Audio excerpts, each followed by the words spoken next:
Okay, in 15. And in 10, 9, 8, 7, 6, 5, 4, 3, 2, 1.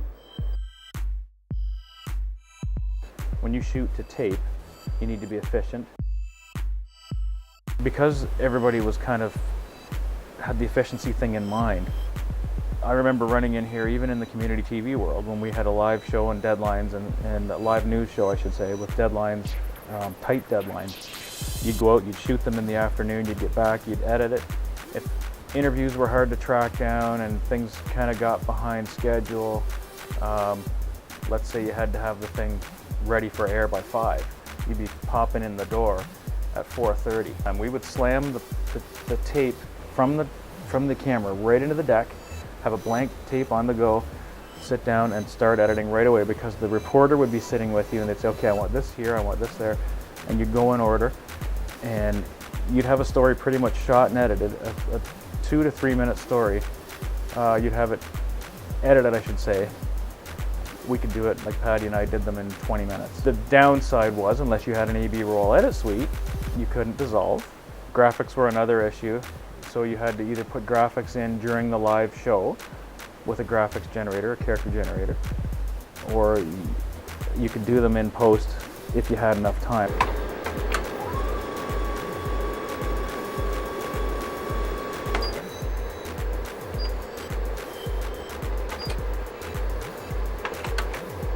The size of the tape has physically, obviously it's a lot smaller. We've got like a mini DV, it's tiny, like they look like a baby. They're so small, but they're 60-minute tapes. But it doesn't matter, they're physically smaller, yes, so you could go out, you could have a whole bunch of them in your pockets and go. The tape when I first started here was called a U-matic tape. It was 3/4 inch tape. It was 20 minutes, bulky, you're not putting them in your pockets, you had to carry a bag with you. The amount of equipment that I used to have to carry just to shoot 20 minutes of video, it looked like I could go live.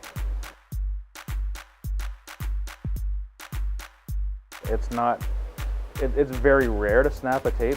9 times out of 10, well actually, yeah, 9.5 times out of 10, the tape will physically break only when the operator tries to get it out of the camera, if it's been threaded around the little parts in the camera. Because then when you pull the tape out, you're like going, okay, there we go, and you're touching it, which is also bad. But if it does snap, and we've done this with a deadline, you can cut the wrinkles out and use Scotch tape on the proper side, opposite to where the head is. You can get it back. It's the worst thing to do for your tape decks. And these tape heads and these tape decks, these decks that are behind me here at one time were $25,000 a piece. So you don't really want to be doing that. But when you got to get something to air, you could tape it and you wouldn't even do an edit with it. You would put another blank tape in and you just play the damaged tape and record it. And then once it's done, you'd take the damaged tape out, throw it in the garbage, take the one that you recovered, the footage you've recovered to the new tape, and then now that's your tape that you would edit from.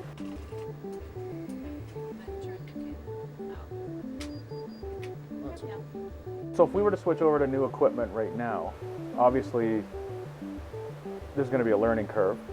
So with this learning curve, yeah, it's gonna slow things down a little bit.